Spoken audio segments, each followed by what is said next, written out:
Blood-red rays of sunset blazed across the horizon as Delilah Lambert stepped off the stagecoach into the dust-choked streets of Jordan Valley, Oregon. In the summer of 1875, a single valise clutched in her trembling hand, and a letter promising employment that would soon prove to be the cruelest of lies. The journey from Pennsylvania had been grueling, but Delilah had endured every jostling mile with the quiet determination that had defined her 22 years of life. Her parents' farm had been lost to debt after her father's passing, and her mother had followed him to the grave shortly thereafter, leaving Delilah alone in the world with nothing but her education and the desperate need to forge a new path. The letter had arrived like salvation, an offer to teach at a newly established school in Jordan Valley, a burgeoning settlement in Oregon's cattle country. The promised salary had been modest but sufficient, and the prospect of a small house of her own had sealed Delilah's decision to travel west. Now, as she surveyed the main street with its weathered buildings and the thick scent of cattle and dust hanging in the air, Delilah fought against a rising sense of unease. Jordan Valley was smaller than she had anticipated, rougher around the edges, with none of the civilized touches she had hoped to find. "Miss Lambert." A corpulent man with a florid face approached, his smile revealing tobacco-stained teeth beneath a waxed mustache. "Walter Pritchard at your service. I own the Golden Spur Saloon." He gestured to a large two-story building across the street, its painted facade garish against the muted colors of the surrounding structures. "I sent for you." Delilah frowned, confusion creasing her brow. "There must be some mistake, Mr. Pritchard. I was hired by the town council to teach at the school." Pritchard's laugh was sudden and harsh. "School? Jordan Valley's got no school, miss. Not yet, anyway." He reached for her valise. "Come along now, I've arranged accommodations for you." Delilah stepped back, clutching her bag tighter. "If there's no school, then why was I offered a teaching position?" The saloon owner's expression hardened, the false joviality draining away. "Look around you, Miss Lambert. This is cattle country. Men outnumber women 20-1. A pretty face like yours is worth its weight in gold out here." He lowered his voice. "I need entertainment for my establishment, singing, perhaps some dancing. Nothing improper, of course." At first, horror bloomed in Delilah's chest as the truth became clear. The teaching position had never existed. It had been nothing more than bait to lure a respectable young woman to this remote outpost. She had spent nearly every cent she possessed on the journey west, believing she was traveling toward opportunity and independence. "This is outrageous," she hissed, backing away. "I will not work in your saloon, Mr. Pritchard. I am a teacher, not a—" "You'll find your options limited, Miss Lambert." Pritchard's tone remained conversational, but his eyes had gone cold. "The next stage coach doesn't come through for 2 weeks. The hotel costs $2 a night. How much money do you have left after your journey?" Delilah said nothing, but her silence was answer enough. She had less than $5 to her name. "I thought as much." Pritchard reached for her arm. "Now be reasonable. I'm offering you employment, room and board. Many women would be grateful." "Unhand me," Delilah demanded, jerking away from his grasp. "I'll find other arrangements in Jordan Valley." Pritchard laughed again. "Good luck, Miss Lambert. When you come to your senses, you know where to find me." He tipped his hat mockingly before sauntering back toward the saloon, leaving Delilah alone on the dusty street as the last rays of sunlight disappeared beyond the distant mountains. For 3 days, Delilah sought honest work in the tiny settlement. She inquired at the general store, the small hotel, even the livery stable, but found no opportunities. The townspeople were polite but unhelpful, many casting pitying glances her way. It became apparent that Pritchard wielded considerable influence in Jordan Valley, No one was willing to cross him by offering her employment. Her meager funds dwindled rapidly. On the fourth morning, the hotel proprietor regretfully informed her that she could no longer extend credit. By noon, Delilah found herself seated on a bench outside the general store, her valise at her feet, hunger gnawing at her stomach. "Miss Lambert." Pritchard's voice startled her. He stood before her, immaculately dressed despite the heat, twirling his walking stick. "I trust you've reconsidered my offer." Delilah lifted her chin, summoning what dignity remained. "I have not, Mr. Pritchard, nor will I. Pride is a luxury you can't afford." He gestured to her valise. "You've been evicted from the hotel. You haven't eaten since yesterday. What exactly is your plan?" When she remained silent, he sighed theatrically. "I'm a businessman, not a monster. You'll have your own room above the saloon. All I ask is that you sing a few songs each evening. Your looks will improve business. If you prove amenable, perhaps we can discuss more lucrative arrangements later." "I will not become one of your girls," Delilah said firmly. "Then don't."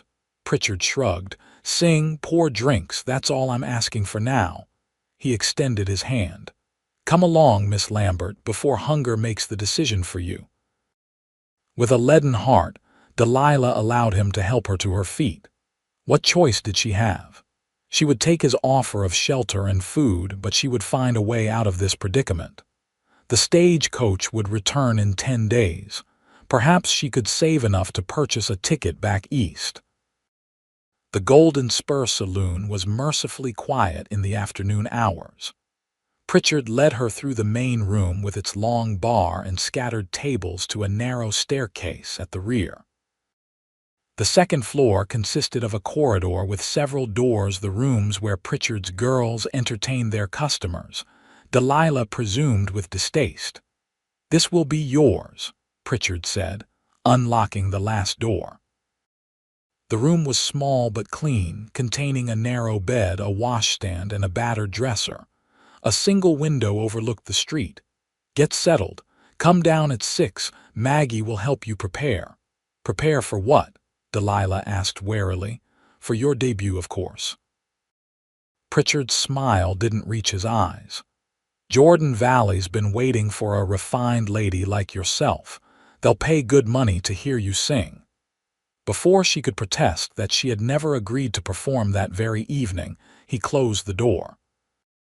Delilah rushed to turn the lock, only to discover there wasn't one. Panic fluttered in her chest as she realized just how vulnerable her position was.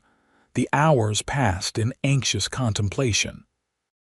At 5:30, a knock at the door heralded the arrival of Maggie, a world-weary woman in her 30s with kind eyes and a practical manner. She carried a dress of emerald green satin that made Delilah gasp in dismay.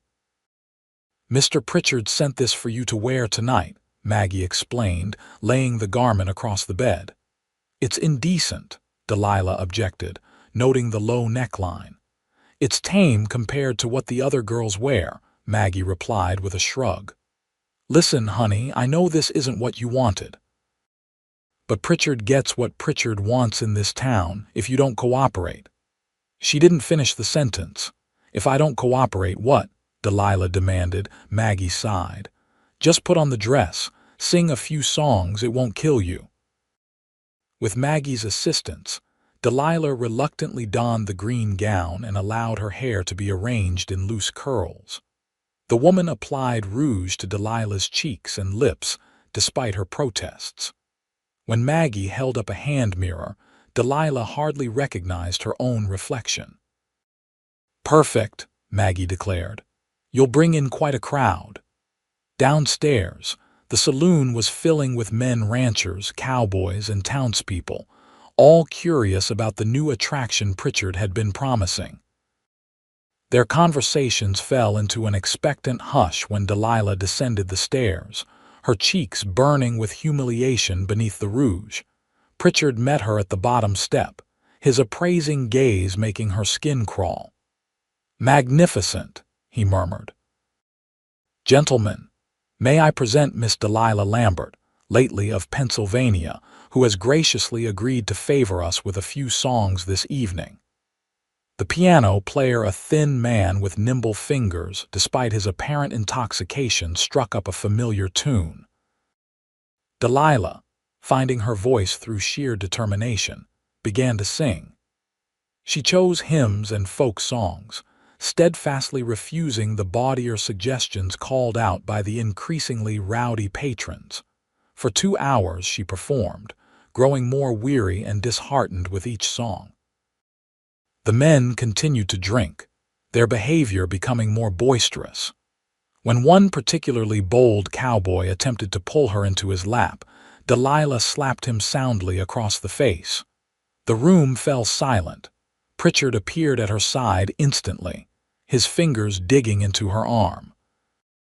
"A word, Miss Lambert," he said through gritted teeth, dragging her toward a door behind the bar. "You ungrateful little," he snarled once they were alone in what appeared to be his office. "Do you have any idea how much money you could cost me with that kind of behavior?" "I will not be manhandled by your customers," Delilah retorted, rubbing her arm where his fingers had left marks. "You'll be whatever I say you'll be," Pritchard shouted, his face purpling with rage. "I've invested in you, girl, brought you west, given you shelter, clothing." He gestured wildly at the green dress. "And how do you repay me?" "By insulting my best customers." "I never asked for any of this," Delilah replied, backing toward the door. "You lured me here under false pretenses." Pritchard advanced on her, his bulk forcing her against the wall. "You have 2 choices, Miss Lambert. You can be a cooperative, profitable employee, or you can be dealt with as a thief." "A thief?" she echoed incredulously. "I've stolen nothing from you." "That dress you're wearing costs more than you'll earn in a month," he said coldly. "The food you've eaten, the room you've occupied, all provided on credit. Credit you've failed to honor through your work." He reached into a drawer and withdrew a document. "This is a contract stating you owe me $200 for transportation costs and expenses. I'll have you sign it now." "I will do no such thing," Delilah gasped, appalled at the sum far more than her journey had actually cost. Pritchard's face contorted with fury. "Then perhaps a night in the cellar will change your mind." Before she could react, he seized her by the arms and dragged her toward another door. Despite her struggles, his strength overwhelmed her. The door opened to reveal a steep staircase descending into darkness. With a vicious shove, he sent her tumbling down the steps. Delilah cried out as she fell, pain exploding through her body as she struck the hard, packed earth at the bottom. Above her, the door slammed shut, plunging her into complete darkness. "Consider your options, Miss Lambert," Pritchard's voice called down. "I'll return in the morning for your decision." The sound of a heavy bolt sliding into place confirmed her imprisonment. Delilah dragged herself to her feet, wincing at the pain in her shoulder and hip. Blindly, she felt her way around the cellar, discovering barrels of whiskey, crates of supplies, and damp stone walls. There was no other exit, no window to provide light or hope of escape.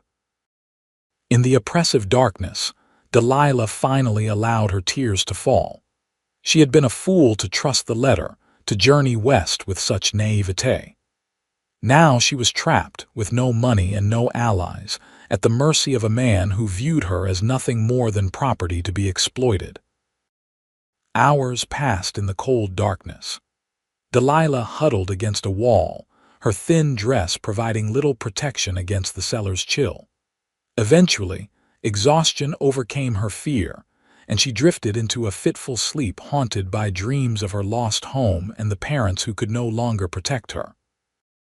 She awoke to the sound of voices raised in argument above her head. The cellar door remained shut, but light seeped through the cracks, suggesting it was morning. "Where is she, Pritchard?" A man's voice, deep and commanding, penetrated the heavy wood. "I don't know what you're talking about, Mercer." Pritchard's tone was defensive. The woman who arrived on Tuesday's stage. Miss Lambert. Martha at the hotel says she came here yesterday and hasn't been seen since. Delilah scrambled to her feet, hope surging through her veins. Help! She shouted, her voice echoing in the confined space. I'm down here. Silence fell above her, followed by the sound of a scuffle. You locked her in your cellar.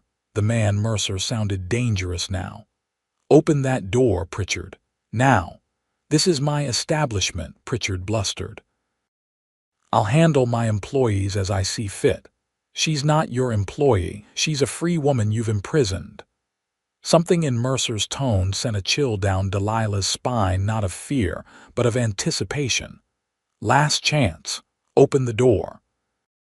Get out of my saloon, Mercer, before I have you arrested for trespassing. The next sound was a tremendous crash, followed by splintering wood. Light suddenly flooded the stairwell as the cellar door was kicked open with such force that it tore from its hinges. Miss Lambert. The man called down. I'm here, Delilah replied, shielding her eyes against the sudden brightness. Boots thundered down the stairs, and then he stood before her tall and broad-shouldered, with sun-bronzed skin and eyes the color of a summer sky. His dark blonde hair curled beneath the brim of his hat, and several days' worth of stubble shadowed his jaw. Are you hurt? He asked, his gaze sweeping over her, cataloging the dirt on the green dress, the dried blood on her palm where she had scraped it during her fall.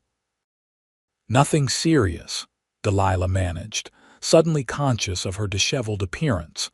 Without another word, the stranger swept her into his arms as though she weighed nothing at all. Delilah gasped, instinctively wrapping her arms around his neck as he carried her up the stairs. In the office, Pritchard lay sprawled on the floor, blood trickling from his nose, glaring impotently at them. Several of the saloon's patrons had gathered, drawn by the commotion. This woman is leaving with me, Mercer announced, his voice ringing with authority.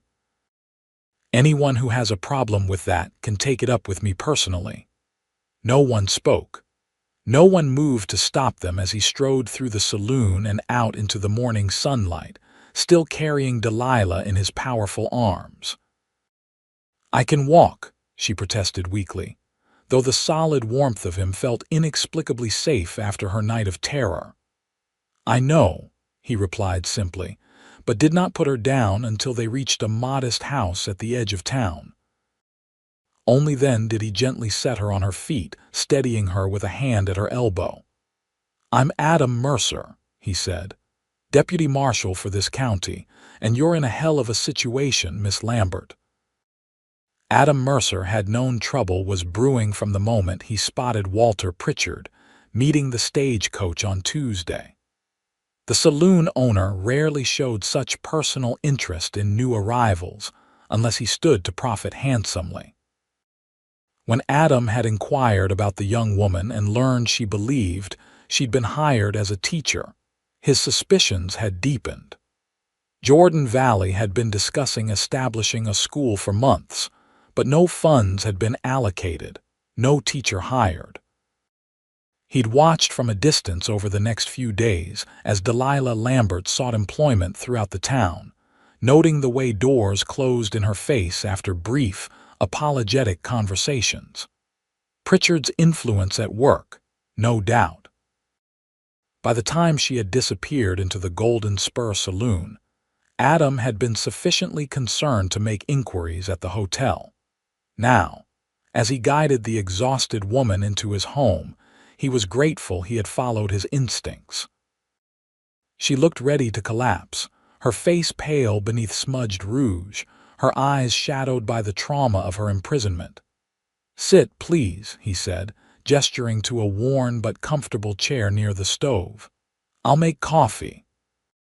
Delilah sank gratefully into the seat, her gaze traveling around the simple, clean room that served as kitchen and living area. Thank you for your intervention, Deputy Mercer, she said, her voice steadier than he had expected. I fear I've made a terrible mistake in coming to Jordan Valley. Adam busied himself with the coffee pot, giving her a moment to collect herself. "The mistake wasn't yours, Miss Lambert. Pritchard's been pulling this scheme for years, luring respectable women west with promises of legitimate employment, then forcing them into his saloon. Most eventually end up working upstairs." He glanced at her. "It's despicable, but he's careful to operate just within the boundaries of the law, until now." "False imprisonment is against the law, I presume?" Delilah asked, a hint of steel entering her tone. "Very much so." Adam set a steaming cup before her. "Would you be willing to file charges?" Delilah's fingers wrapped around the warm cup. "What would happen then? Pritchard would be arrested. There would be a trial." Adam sat across from her. "But I should warn you, his influence runs deep. He owns the mortgage on half the businesses in town, including Judge Parker's home, and trials can drag on for months. During which time I would be stranded here," Delilah concluded, her shoulders slumping, "with no means of support and a powerful enemy. There is another option." Adam hesitated, then continued. "The eastbound stage leaves tomorrow morning. It would take you to Boise, where you could find passage back to Pennsylvania if that's your wish." "Go home." Delilah's laugh held no humor.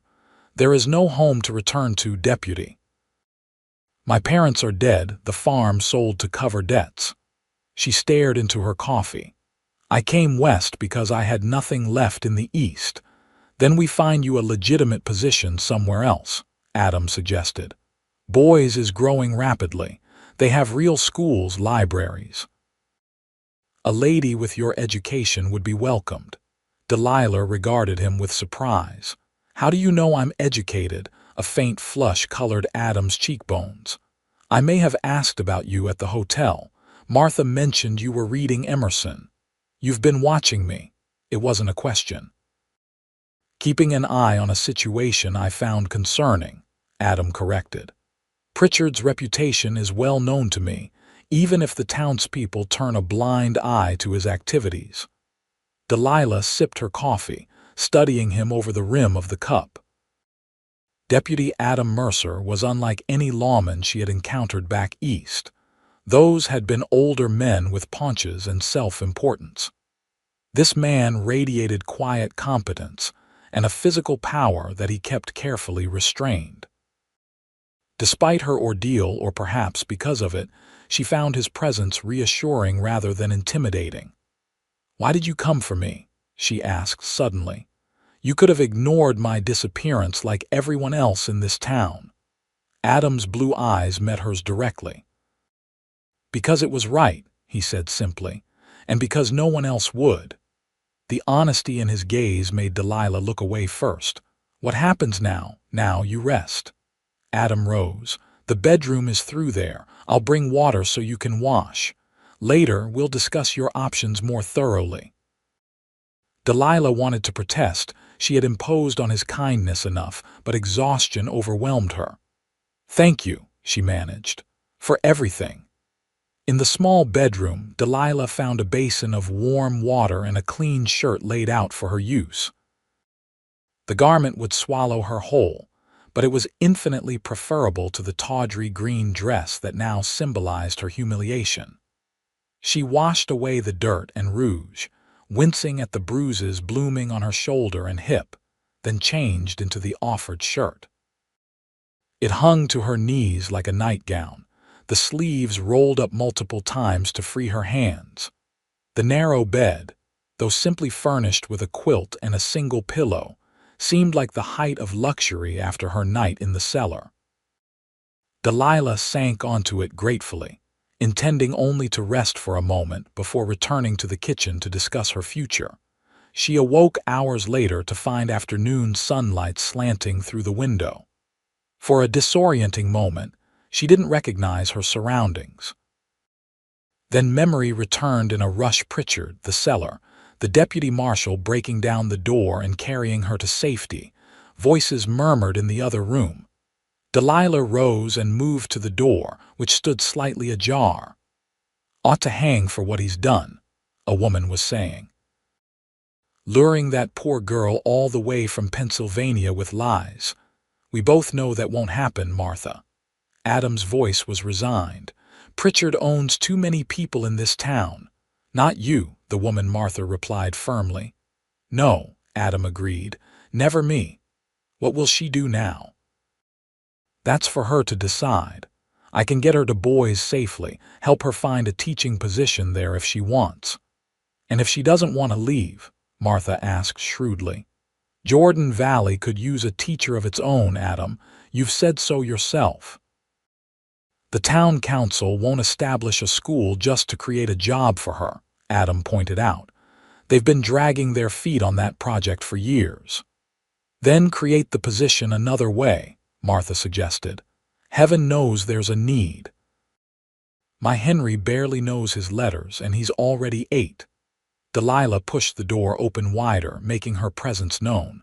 The conversation ceased as both Adam and a sturdy middle-aged woman turned toward her. Miss Lambert, Adam said, rising to his feet. I hope we didn't wake you. Not at all. Delilah smoothed her hair self-consciously, aware of her appearance in the borrowed shirt. I've imposed on your hospitality long enough. You should eat, Martha interrupted, bustling forward. I'm Martha Wilkins from the hotel. Brought you some clean clothes that might fit better than the deputy's shirt, though it looks charming on you. She winked at Adam, whose ears reddened slightly. And there's stew on the stove. Sit yourself down. Too taken aback to argue, Delilah allowed herself to be guided to the table, where a bowl of fragrant stew appeared before her. Martha produced a bundle of clothing, simple but respectable garments that would suit a working woman. These belonged to my sister before she moved to California, Martha explained. She was about your size. They're yours if you want them. That's very kind, Delilah said, touched by the gesture. But I couldn't possibly. You can and you will, Martha interrupted firmly. Consider it this town's way of apologizing for Pritchard's behavior. Not all of us turn a blind eye to his dealings, whatever the deputy might think. She cast a reproving glance at Adam. I stand corrected, he said, raising his hands in surrender. Some of the townspeople have more backbone than I gave them credit for. Humph. Martha turned back to Delilah. Now, eat your stew, then get dressed. The deputy and I have been discussing your situation. We have a proposition for you. Delilah obediently took a spoonful of the stew, suddenly aware of how hungry she was. What sort of proposition? Adam leaned against the counter, arms folded across his broad chest. Jordan Valley needs a school, he said. The children here are growing up without proper education because the town council keeps postponing the project. But you're a qualified teacher, Martha continued eagerly. If enough families committed to paying tuition, you could start teaching right away without waiting for official approval. Where? Delilah asked, intrigued despite herself. There's no school building. My late husband's workshop stands empty, Martha offered. It's sound, weathertight, plenty big enough for a dozen students. With a little cleaning and some benches, it would serve until something better could be arranged. Delilah's mind raced with possibilities. Despite everything, the idea of leaving Jordan Valley felt like admitting defeat, and she had come west to teach after all. How many children are there in the valley? At least 15 of school age within riding distance, Martha said promptly. More if you count the outlying ranches. It won't be easy, Adam cautioned. Pritchard won't take kindly to you staying in town. And frontier children aren't always eager students. No child is at first, Delilah replied, warming to the challenge. But every child deserves the opportunity to learn. She hesitated. Where would I live? I can't impose on Deputy Mercer indefinitely. There's a small room behind the workshop, Martha said. Simple but private. It has its own entrance. You take your meals at the hotel on the house, she added hastily when Delilah began to protest. At least until tuition payments start coming in. Delilah looked from Martha's eager face to Adam's more reserved expression. Why are you both doing this for me? You barely know me. I know enough, Martha declared. You're educated proper and you stood up to Walter Pritchard. That's recommendation enough for me. Adam's response was more measured. Jordan Valley is a rough place, but it could be better. Children who can read and write might make different choices than their parents, might build something worthwhile here. His gaze held Delilah's steadily. And I believe in giving people second chances. This town gave me one. The simple statement carried weight, hinting at a history Delilah suddenly wanted to understand. But before she could inquire further, Martha was bustling about, gathering up the clothing. You think about it while you change, the older woman advised. There's no rush to decide. But if you're staying, we should get you settled in the workshop before dark. In the bedroom, Delilah removed Adam's shirt and donned the offered clothes, a plain blue skirt and white shirtwaist that fit surprisingly well, along with practical undergarments.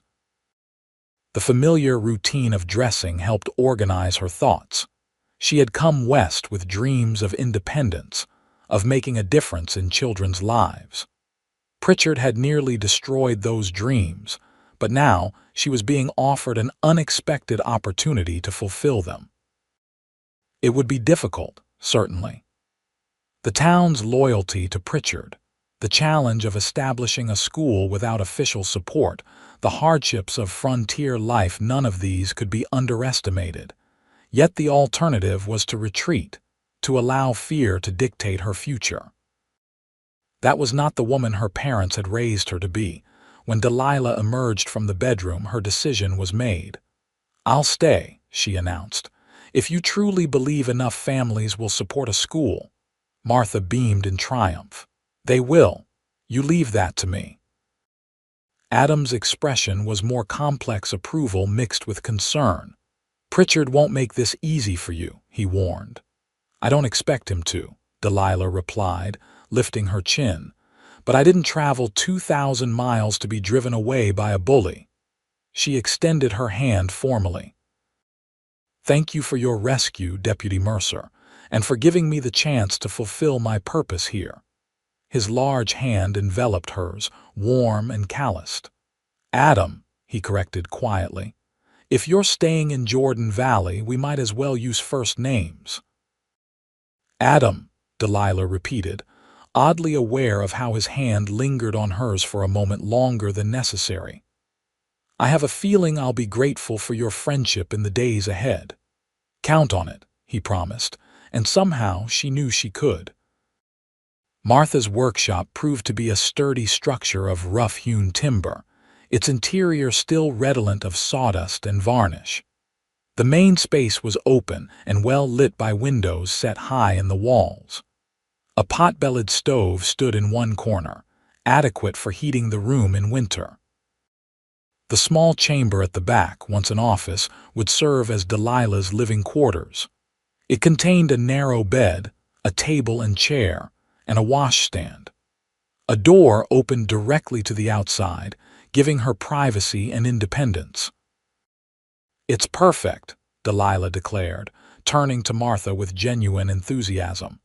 With some cleaning and a few benches, this will make an excellent schoolroom. My Henry can help with the benches, Martha offered. He's handy with tools even if his reading needs work. Adam, who had accompanied them to inspect the workshop, walked the perimeter of the room with a critical eye. The lock on this door needs replacing, he noted, and those windows should have shutters that can be secured from inside. Delilah understood his concern.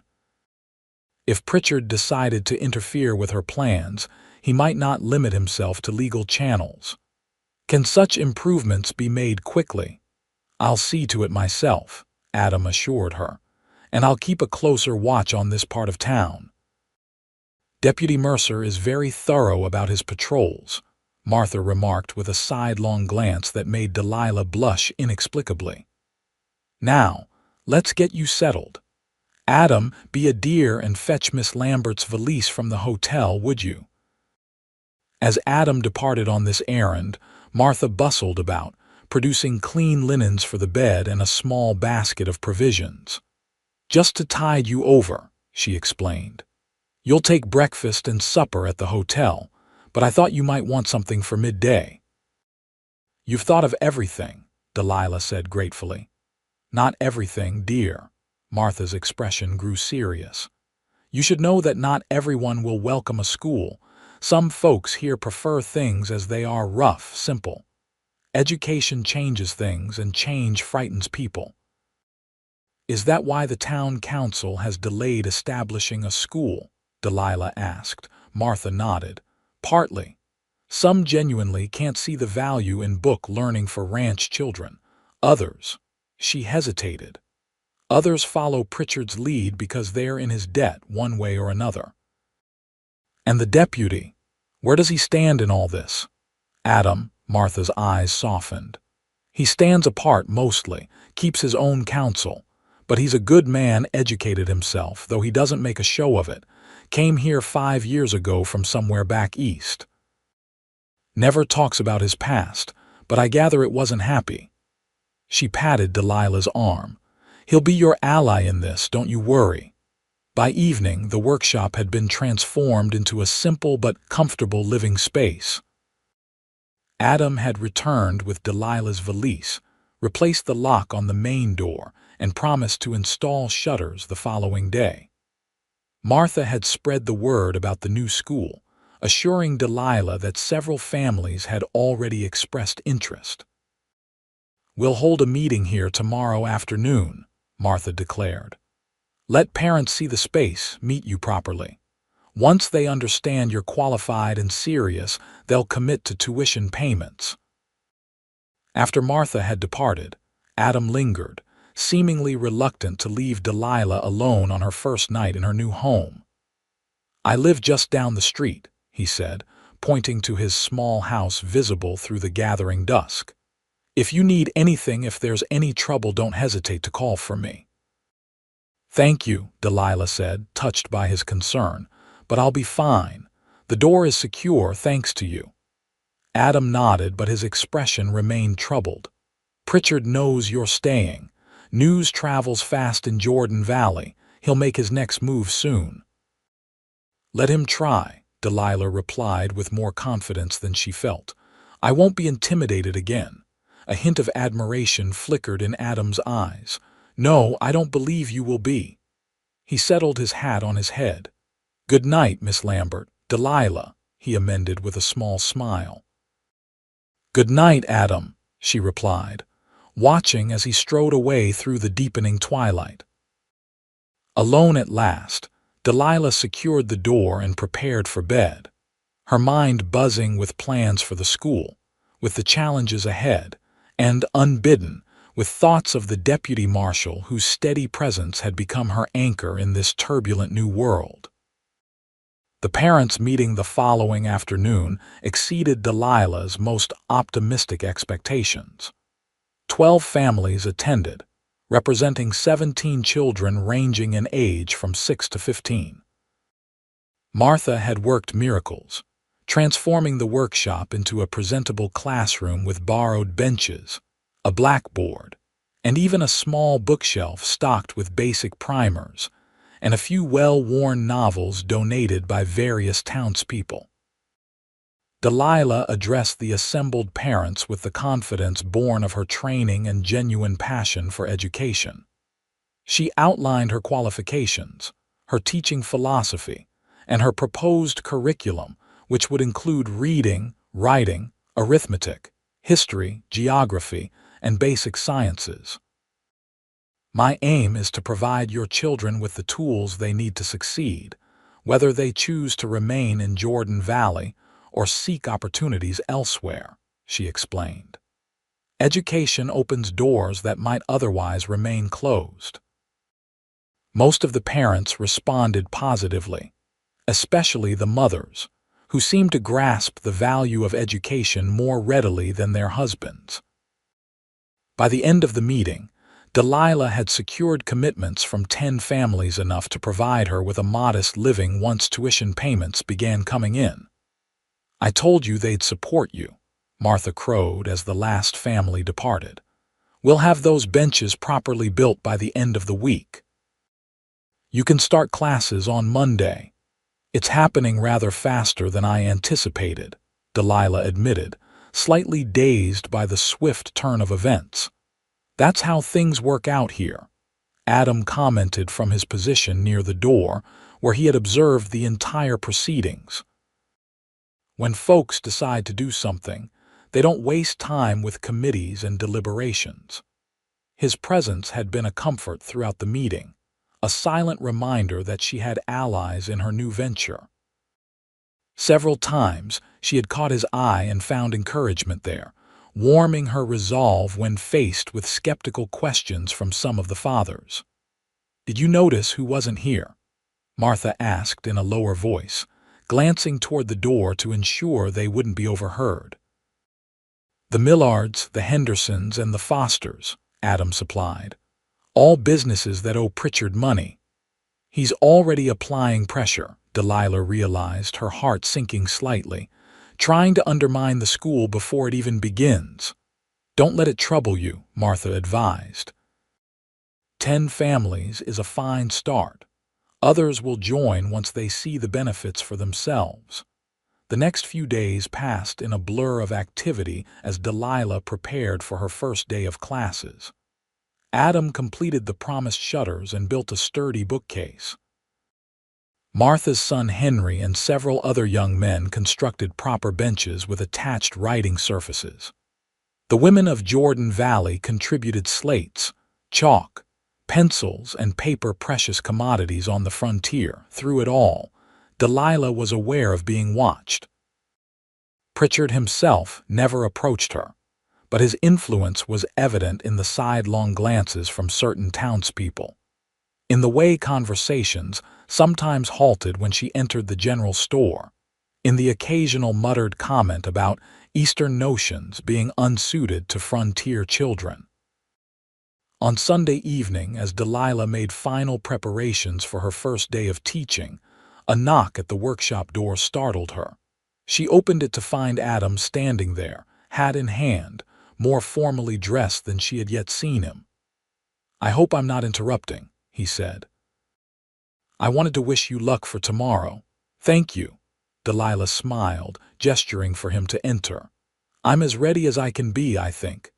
Adam stepped inside, his tall frame making the schoolroom seem suddenly smaller. He carried a small package wrapped in brown paper. "I brought you something. A small token for your first day." Surprised and touched, Delilah accepted the package and carefully unwrapped it. Inside was a handsome brass bell, its surface gleaming in the lamplight. "It's beautiful," she said sincerely, running her fingers over the smooth metal. "Every school needs a bell," Adam replied, a hint of shyness in his manner that she found unexpectedly endearing. "To call the students in from recess, to mark the beginning and end of the day." "It's perfect," Delilah assured him, giving the bell an experimental ring. Its clear tone resonated through the room. "Thank you, Adam, for this, and for everything you've done to help make this school possible." His blue eyes held hers.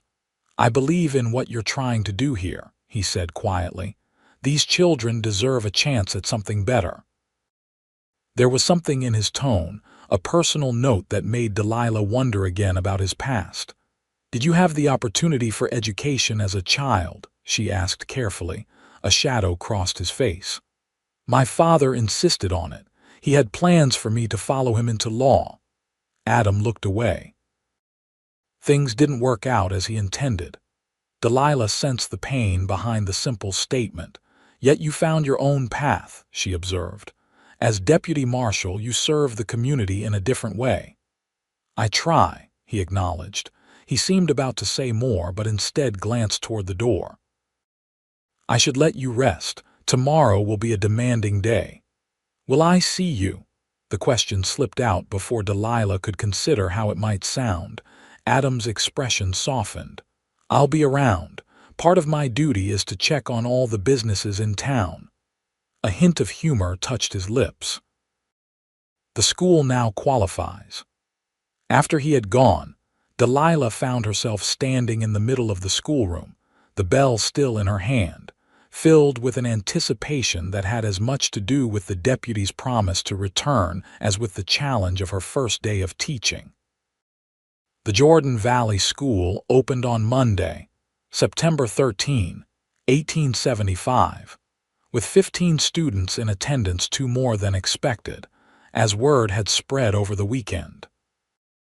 Delilah rang Adam's bell at precisely 8 o'clock, feeling a surge of pride as the children lined up outside the workshop door, faces scrubbed and hair slicked down, clutching their slates and primers with varying degrees of enthusiasm. The day was both exhausting and exhilarating. The range of ages and abilities presented an immediate challenge, requiring Delilah to organize the students into groups and alternate her attention between them. The older boys initially tested her authority with whispered comments and feigned ignorance, but Delilah's firm yet kind approach soon won their grudging respect. By mid-afternoon, when she rang the bell to dismiss the class, Delilah felt she had made a solid beginning. The children departed with assignments to complete at home, simple exercises for the youngest, more substantial reading for the older students. Several mothers waited outside to hear reports of their children's first day, their genuine interest confirming Martha's assertion that education was valued by many in the community. Delilah was straightening the classroom, mentally reviewing the day's successes and challenges, when the door opened without a preliminary knock.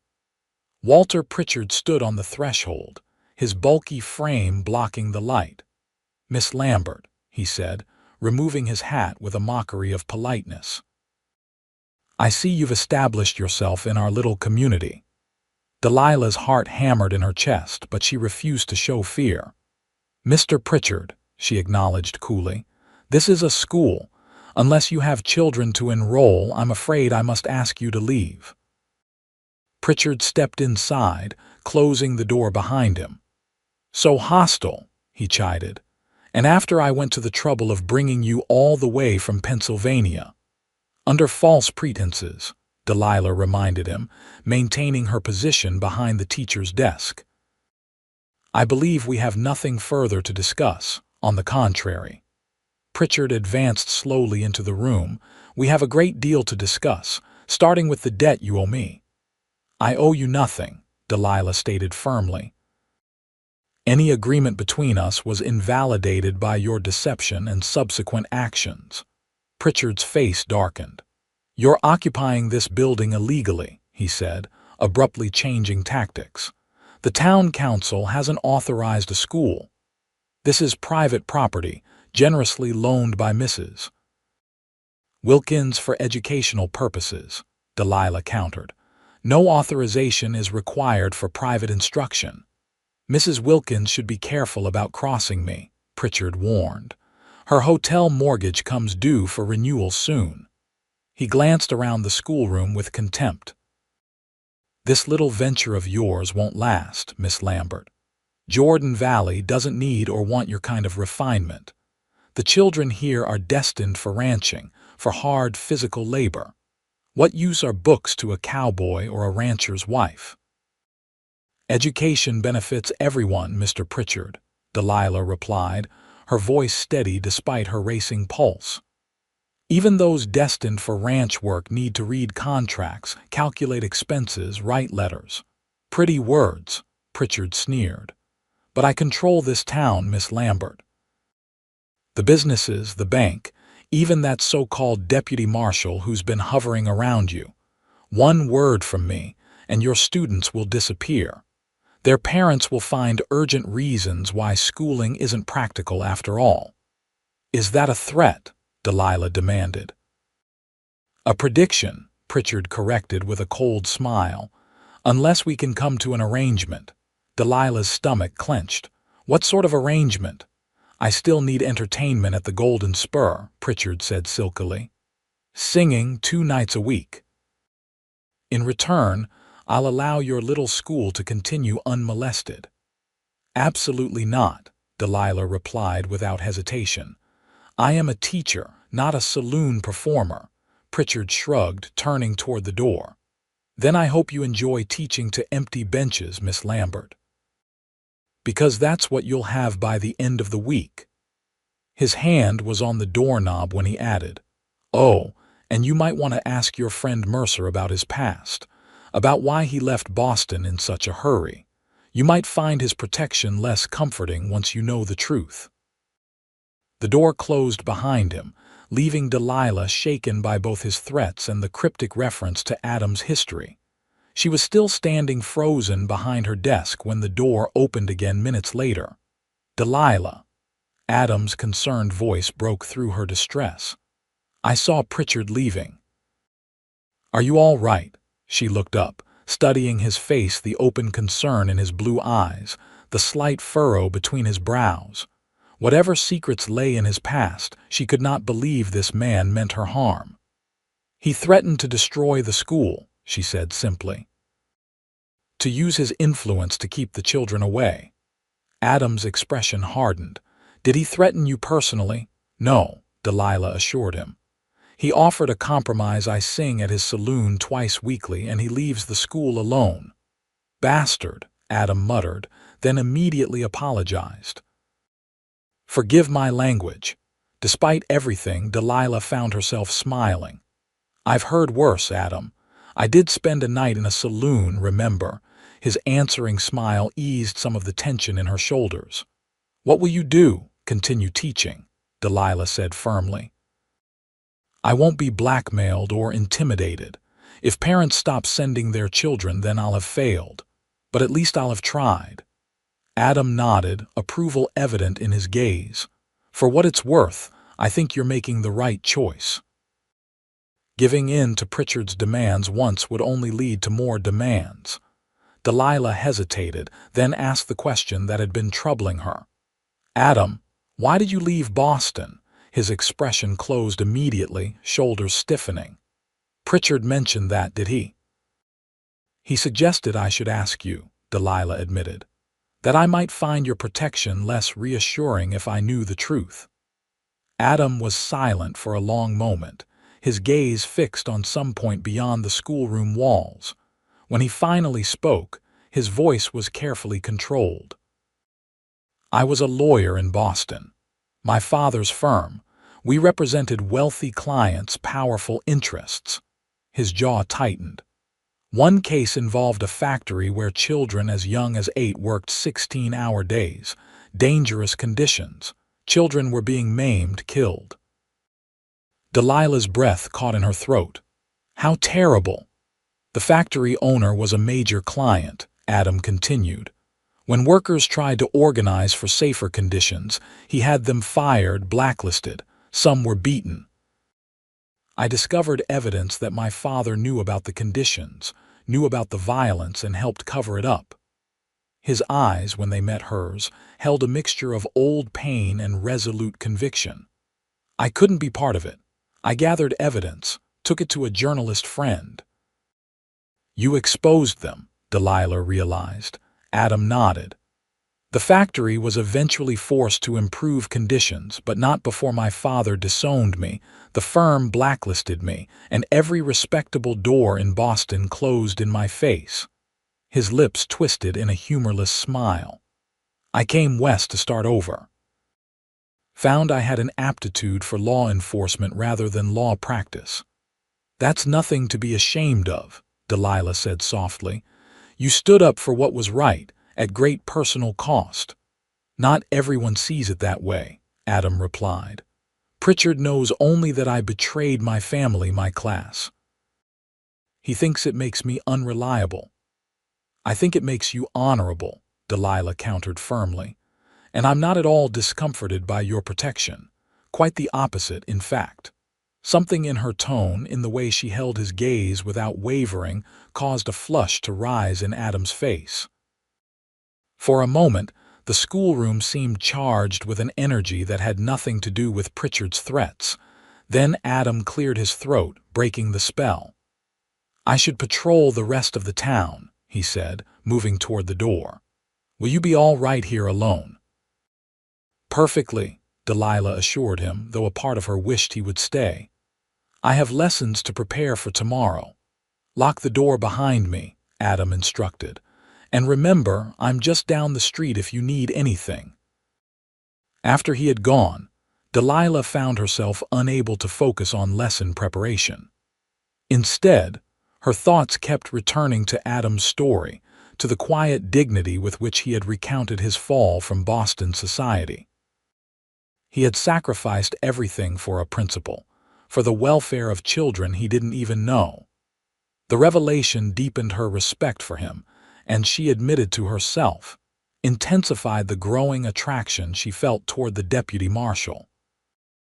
The next morning, Delilah waited anxiously outside the workshop as the school hour approached, dreading the possibility that Pritchard's threats had already taken effect. Her fears proved groundless as, one by one, the students arrived, all 15, plus a new boy whose family had just moved to the area. "Looks like your school is growing, not shrinking," Martha observed smugly as she delivered her son Henry. "Walter Pritchard may control some people in this town, but not everyone, and certainly not the mothers who have seen their children excited about learning for the first time." The day progressed smoothly, with the children settling more quickly into routines. Delilah introduced new material, challenging the older students while ensuring the younger ones mastered basic skills. By the time she dismissed the class, she felt a growing confidence in her ability to make the school succeed despite Pritchard's opposition. As the children dispersed, Delilah noticed Adam leaning against a tree across the street, watching the proceedings with an expression that might have been pride. She raised a hand in greeting, and he touched the brim of his hat in response before continuing on his patrol. These small interactions became a pattern over the following days. Adam would appear at some point during school hours, ostensibly checking on all the businesses in town, but always finding a moment to exchange a few words with Delilah. Sometimes he would linger after school, helping her arrange the classroom for the next day or simply talking about the students' progress. Delilah found herself looking forward to these moments, to the quiet companionship that was developing between them. Adam was unlike any man she had known back east, straightforward yet thoughtful, strong yet gentle in his manner with her and with the children, who had taken to calling him Deputy Adam with a mixture of awe and affection. By the end of the second week, the school had grown to 20 students. Word had spread beyond Jordan Valley to outlying ranches, and several families had arranged for their children to board in town during the week to attend classes. Delilah's tuition income had reached a level that allowed her to purchase additional books and supplies, and even to set a little aside for future needs. Pritchard, for his part, had maintained an ominous silence. He made no further direct approaches to Delilah, but she occasionally glimpsed him watching the school from a distance, his expression unreadable. His continued interest made her uneasy, but with Adam's vigilant presence and the growing support of the community, she refused to let fear dictate her actions. On a crisp Saturday morning in early October, with the school closed for the weekend, Adam appeared at Delilah's door with an unexpected proposal. "I need to ride out to the Patterson ranch," he explained. "There's been trouble with rustlers in the area, and Tom Patterson has reported missing cattle. I thought you might like to come along. The ride would do you good after being cooped up in the schoolroom all week." Delilah hesitated only briefly. The prospect of spending several hours in Adam's company, away from the watchful eyes of Jordan Valley, was too tempting to resist. "I'd like that very much," she agreed. "Give me a few minutes to change." In her small room, Delilah donned her most practical skirt and a warm shirtwaist, grateful that Martha had supplied her with clothing suitable for various occasions. She braided her hair securely and added a bonnet to protect against the October sun. When she emerged, Adam was waiting with 2 horses, his own sturdy gelding and a gentle mare borrowed from the livery stable. "You do ride?" he asked belatedly, looking suddenly concerned. "Since childhood," Delilah assured him, accepting his assistance to mount. The side saddle was not ideal for a long ride, but she managed it with practiced ease. "My father believed all children should learn, regardless of gender." "A progressive man," Adam commented, swinging into his own saddle. "In some ways," Delilah agreed. Though he would have been horrified to see his daughter teaching in a frontier town. They rode out of Jordan Valley at an easy pace, following a well-worn trail that wound through sagebrush-covered hills toward the distant mountains. The day was perfect for riding, clear and cool, with a light breeze carrying the scents of autumn. After weeks confined to the town and schoolroom, Delilah reveled in the sense of freedom, in the vast open spaces that stretched to the horizon. "It's beautiful country," she observed as they paused atop a rise that offered a panoramic view of the valley below. "Different from Pennsylvania," Adam noted. "Very," Delilah agreed. "Less green, more dramatic. I never imagined such spaces existed until I traveled west." She turned to him. "Do you miss the East, Boston?" Adam considered the question. "I miss certain aspects of civilization," he admitted. "Libraries, theaters, concerts, but not the society, the constant awareness of status and appearance." He gestured toward the landscape. "Out here, a man is judged by his actions, not his family name or bank account. I find that liberating." "And yet you brought your education with you," Delilah observed. "Your sense of justice, your appreciation for culture." "As did you," Adam countered with a smile. "That's what makes Jordan Valley interesting, the mixing of elements. Eastern refinement meeting Western practicality. With luck and the right influences, the result might be something better than either alone." "Is that why you support the school so strongly?" Delilah asked. "Partly," Adam acknowledged. "And partly because I've seen what happens when people remain ignorant, easily manipulated by men like Pritchard." His expression darkened. "Knowledge is power, Delilah. The more your students know, the less likely they are to be controlled." They continued riding, the conversation flowing easily between topics, books they had read, places they had seen, experiences that had shaped them. Delilah found herself sharing stories of her childhood, of her parents' struggles to maintain the farm, of her determination to become a teacher, despite limited opportunities for women. Adam, in turn, spoke more openly about his years in Boston, about the privileged but constrained existence he had led there, and about his gradual disillusionment with the values his father had instilled. He described his journey west, the odd jobs he had taken before finding his place in law enforcement, and his hope to eventually become marshal of a larger territory. "You've built a respectable life here," Delilah observed, "despite everything you left behind." "It's a start," Adam agreed. "But there's still much I hope to accomplish." The way his eyes lingered on her face suggested that his aspirations might include more personal considerations. They reached the Patterson ranch by midday. Tom Patterson, a weathered man in his 50s with a direct manner, welcomed them cordially, particularly Delilah. "My grandchildren have been talking about you nonstop, Miss Lambert," he said as he served them coffee on the ranch house porch.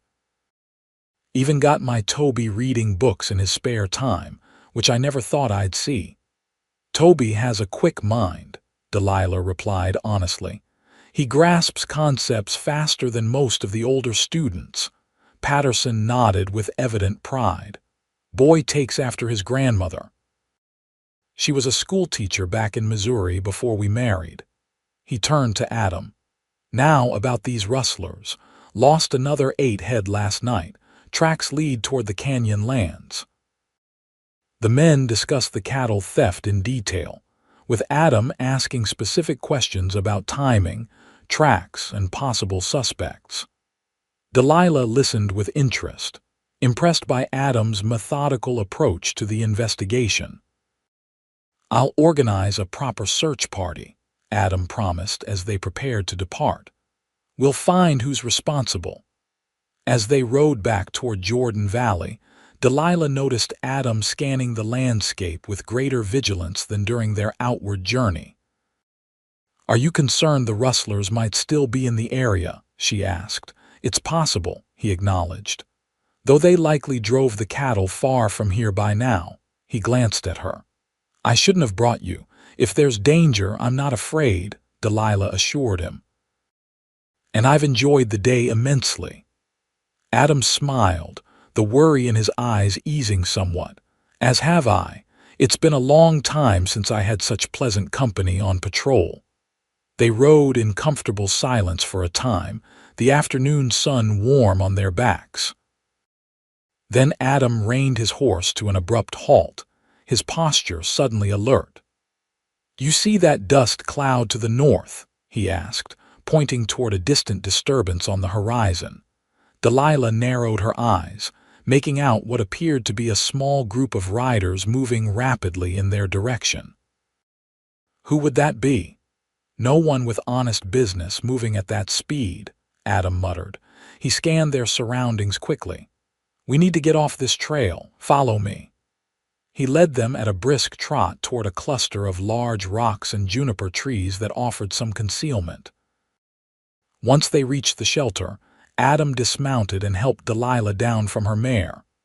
"Stay here with the horses," he instructed, drawing his pistol and checking that it was loaded. "Keep out of sight." "What are you going to do?" Delilah asked, alarmed by his sudden seriousness. "Just going to have a look," Adam assured her. "It's probably nothing, but better safe than sorry." He moved stealthily toward a position that would give him a view of the trail while remaining concealed. Delilah held the horse's reins, her heart beating rapidly as she waited. The sound of approaching hoofbeats grew louder. From her position, Delilah could see Adam crouching behind a boulder, his expression intent as he watched the riders approach. Suddenly, a shot rang out. Adam jerked back, then returned fire. More shots followed in quick succession. "Adam!" Delilah cried out, terrified that he had been hit. "Stay down," he shouted back. The riders Delilah could now see there were 4 of them had scattered at the first shot. One had dismounted and was using his horse as cover while firing toward Adam's position. Another was working his way around to the left, clearly trying to flank Adam. Without conscious thought, Delilah looped the horse's reins around a juniper branch and moved toward the rifle scabbard attached to Adam's saddle. Her father had insisted she learn to handle firearms on the farm, and although it had been years since she had fired a gun, the knowledge remained. The rifle came free easily. Delilah checked that it was loaded, then moved to a position where she could see the man attempting to circle behind Adam.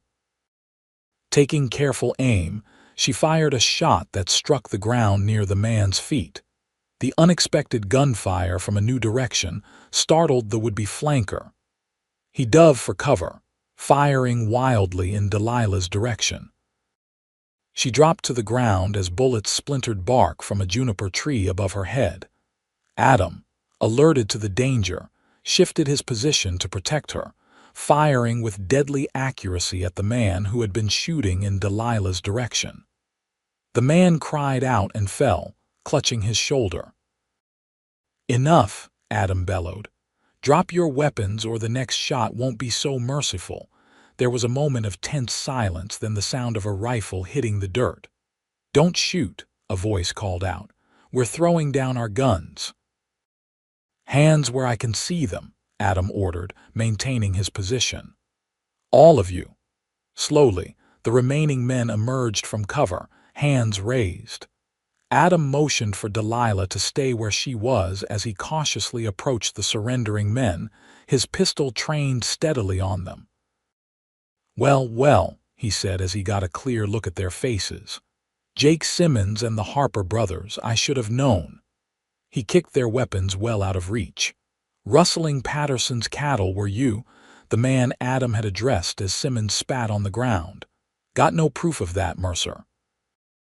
"I will by the time I track where you've hidden those stolen head," Adam replied calmly. "For now, I've got you dead to rights for attempted murder of a law officer." He efficiently bound the men's hands with leather thongs, checking the wounded man's injury, a clean shot through the fleshy part of the shoulder that would be painful but not life-threatening. Only when all four were secured did Adam turn to Delilah, who had emerged from her position still clutching the rifle. "Are you all right?" he asked, his voice rough with concern as he strode to her side. "I'm fine," she assured him, though her hands were shaking slightly from the aftermath of danger.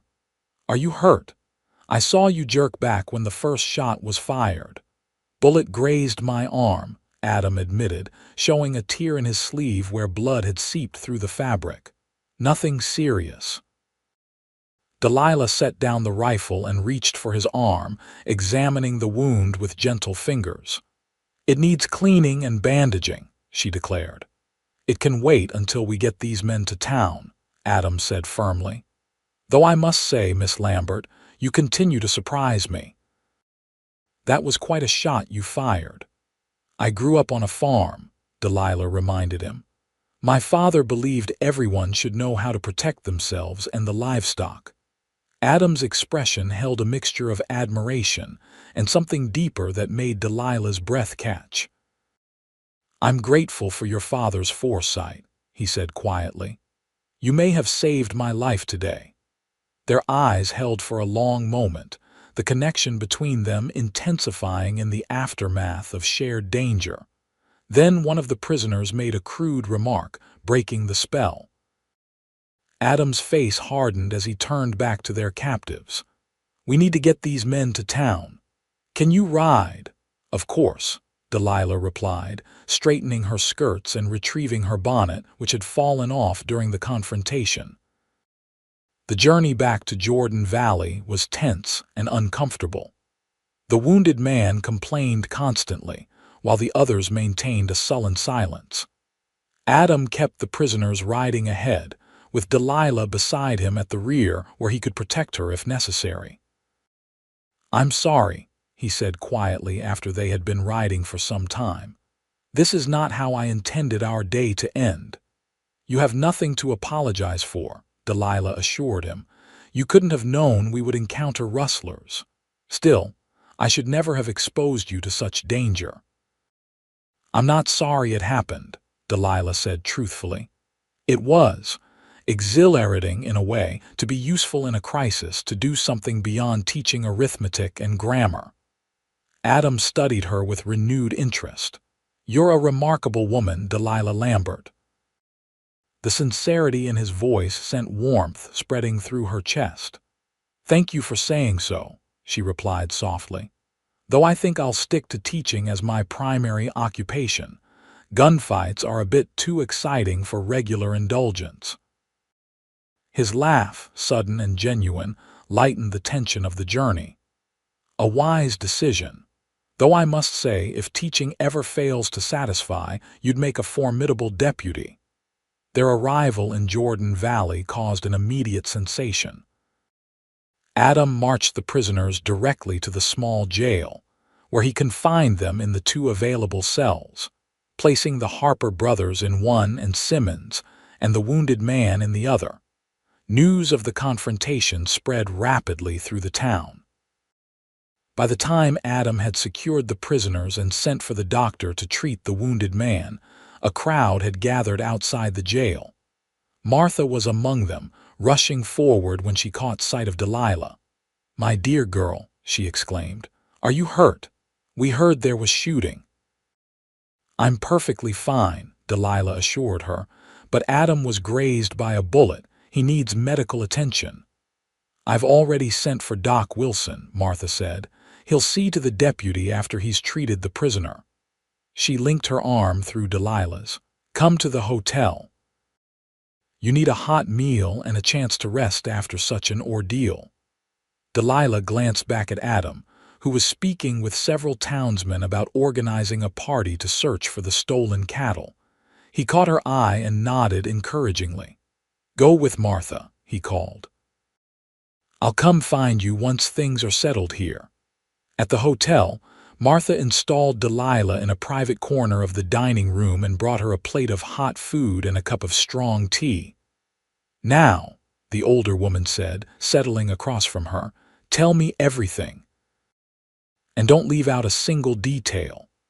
Delilah recounted the events of the day, from the pleasant ride to the Patterson ranch through the confrontation with the rustlers.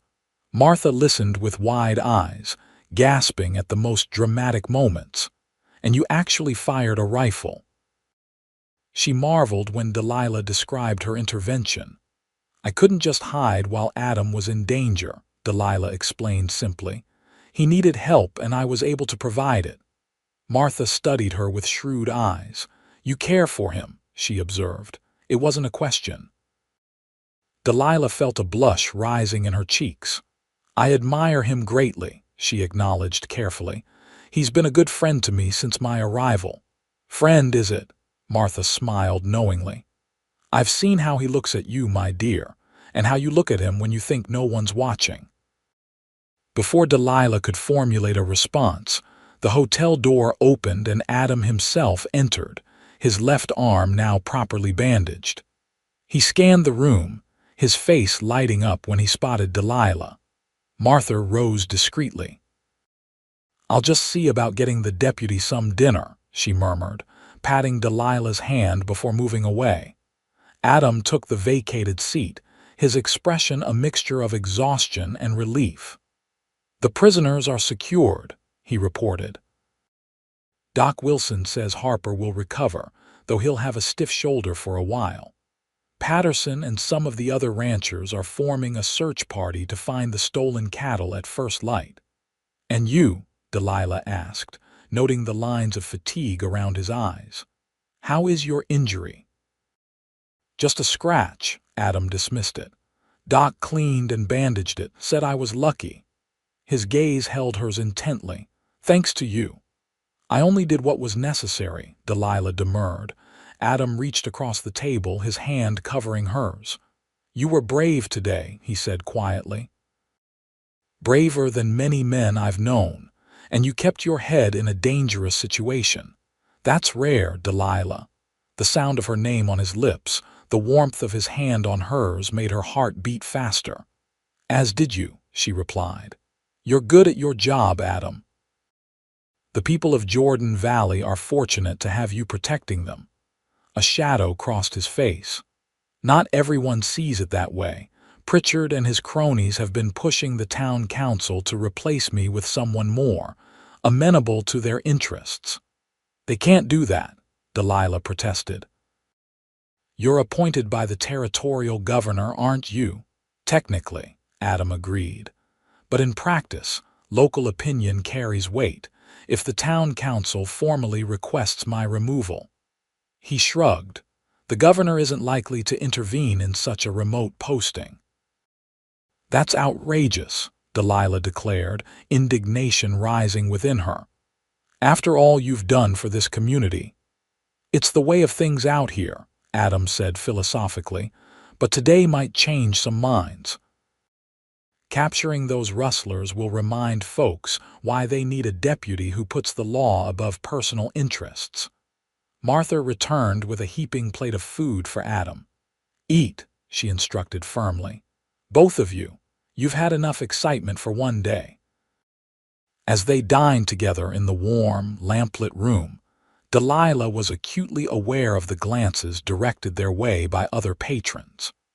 Their shared adventure had altered something fundamental in her relationship with Adam and in her standing within the community.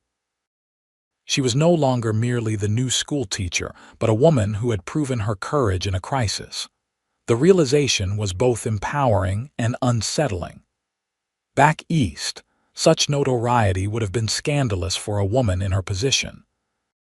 Here in Jordan Valley, she sensed it might actually enhance her authority, particularly with the parents of her more reluctant students. After the meal, Adam insisted on escorting Delilah back to her quarters behind the schoolroom. The evening had grown chilly, and he draped his coat around her shoulders despite her protests. "You've endured quite enough discomfort for one day on my account," he said firmly. "I won't have you catching cold as well." They walked slowly through the quiet streets, their shoulders occasionally brushing in a way that sent awareness shimmering through Delilah. At her door, Adam hesitated, clearly reluctant to leave. "Thank you," Delilah said, slipping his coat from her shoulders and returning it to him. "For everything today. Despite the danger, I enjoyed our ride immensely." "As did I," Adam admitted, "though next time I promise a less eventful excursion." "Next time," Delilah echoed, unable to keep a note of pleasure from her voice. Adam's smile was warm in the gathering darkness. "If you're willing, perhaps next Saturday. There's a place in the foothills I'd like to show you, a waterfall that few people know about." "I'd like that very much," Delilah replied softly. Adam's gaze dropped to her lips, and for a breathless moment Delilah thought he might kiss her. Instead, he took her hand and raised it gallantly to his lips, pressing a kiss to her knuckles that was both proper and somehow deeply intimate. "Good night, Delilah," he murmured. "Sleep well." "Good night, Adam," she replied, her skin tingling where his lips had touched. She watched him walk away, his tall figure silhouetted against the last light of evening, before entering her small quarters. Despite the day's danger and excitement, or perhaps because of it, Delilah felt more alive than she had in years, more connected to her own courage, and to the man who had witnessed it. The news of the rustlers' capture spread rapidly throughout Jordan Valley and the surrounding ranches. By Monday morning, when Delilah rang the school bell, her student count had increased to 23, with several new faces from outlying properties whose parents had previously been skeptical about the value of education. "Deputy Mercer says you're a real frontierswoman now, Miss Lambert," one of the older boys announced proudly during the morning lesson. "Says you can shoot better than half the men in the territory." "Deputy Mercer exaggerates," Delilah replied firmly, though she couldn't suppress a small smile. "Now, please turn to page 17 in your reader." The incident had unexpected repercussions beyond increased enrollment. Several mothers who had previously been polite but distant now sought Delilah out, inviting her to Sunday dinners or afternoon teas. The minister's wife asked her to help organize a Christmas pageant for the small church. Even some of the town's businessmen who had maintained neutrality in the unspoken conflict between Pritchard and the school now nodded respectfully when Delilah passed their establishments. Adam, too, found his position strengthened by the successful capture of the rustlers. The search party had recovered most of the stolen cattle, and evidence found at the rustlers' camp implicated them in several other thefts across the territory. The town council, which had been considering a motion to request Adam's replacement, tabled the discussion indefinitely. Throughout the week, Delilah caught glimpses of Adam as he went about his duties supervising the prisoners' transfer to the territorial jail and boys, conferring with ranchers about additional security measures, mediating a dispute between neighboring properties. Each time their paths crossed, they exchanged smiles that carried the weight of their shared experience and the anticipation of Saturday's promised excursion. By the time Saturday arrived, Delilah had analyzed her feelings for Adam Mercer with the same methodical attention she applied to her teaching. The conclusion was inescapable. She was falling in love with him. The realization was both thrilling and terrifying. She had come west to establish herself as an independent woman, to build a career based on her education and abilities. Romance had not figured in her plans. Yet there was something about Adam that complemented rather than threatened her independence. He valued her courage, respected her intelligence, supported her professional ambitions. Unlike the young men who had courted her in Pennsylvania, he seemed to want her as a partner, not a possession. These thoughts occupied her as she prepared for their outing, selecting a practical riding outfit that Martha had helped her acquire after the previous weekend's adventure. The divided skirt was scandalously modern, but eminently more sensible for horseback riding than her previous arrangements.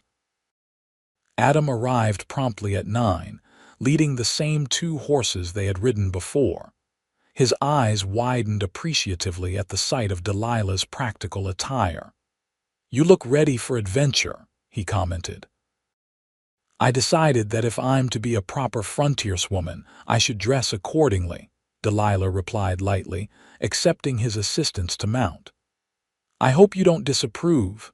"On the contrary," Adam assured her, swinging into his own saddle.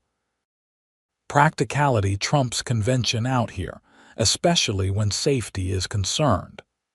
They rode at a leisurely pace, following a different trail from the previous week.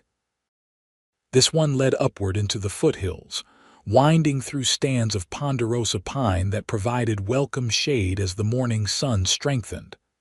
"How far is this waterfall?" Delilah inquired after they had been riding for over an hour. "Not much farther," Adam promised. "Just over the next rise." "Listen, you can hear it already." Delilah tilted her head, catching the distant sound of rushing water. As they crested the hill, the landscape opened before them, revealing a narrow canyon cut into the mountainside. A stream cascaded down the rock face, creating a series of falls that glinted like silver in the sunlight before collecting in a clear pool at the bottom. "It's beautiful," Delilah breathed, reining her horse to a halt to better appreciate the view. "I discovered it my first year here," Adam said, dismounting and moving to help her down. "I come here sometimes when I need to think, to remind myself why I chose this life." They secured the horses near a patch of grass, then made their way down a narrow path to the pool. Adam had brought a simple picnic bread, cheese, apples, and a bottle of cider which they spread on a flat rock near the water's edge. The setting was idyllic, the air filled with the soothing sound of falling water and the occasional call of a bird. Delilah removed her hat, letting the gentle spray cool her face after the warm ride. "Thank you for bringing me here," she said sincerely. "It's like a hidden paradise." Adam watched her with a softness in his gaze that made her heart beat faster. "I've never brought anyone else," he admitted. It felt too personal. The implication of his words hung in the air between them. Delilah met his gaze steadily, acknowledging the significance of his choice to share this private retreat with her. "I'm honored by your trust," she said quietly. They ate in companionable silence for a time, occasionally remarking on the beauty of their surroundings or sharing observations about the week's events in Jordan Valley. It was only as they were finishing the last of the cider that Adam broached a more serious topic. "Pritchard has been unusually quiet this week," he noted, his expression thoughtful. "No further threats against the school, no attempts to undermine your position." "Perhaps he's reconsidered his opposition," Delilah suggested, though she didn't believe it herself. Adam shook his head. "More likely he's planning something. Walter Pritchard doesn't surrender easily, especially when his pride is involved." "What do you think he'll do?" Delilah asked, unable to keep a note of concern from her voice. "I'm not sure," Adam admitted, "but I want you to be careful. Don't go anywhere alone after dark. Keep the schoolroom door locked when you're teaching, and if anything seems amiss, anything at all, send word to me immediately." Delilah nodded, appreciating his concern while refusing to be intimidated by it. "I'll be vigilant," she promised. "But I won't live in fear, Adam. That would mean Pritchard has already won." "I know," Adam acknowledged with a rueful smile. "Your courage is one of the things I most admire about you. Just don't be reckless. There's a difference." "Like firing a rifle at rustlers," Delilah teased gently.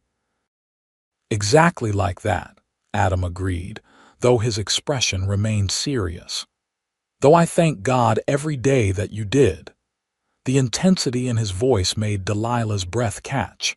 Impulsively, she reached out and laid her hand over his where it rested on the rock between them. "As do I," she said softly. "I couldn't bear to see you hurt, Adam."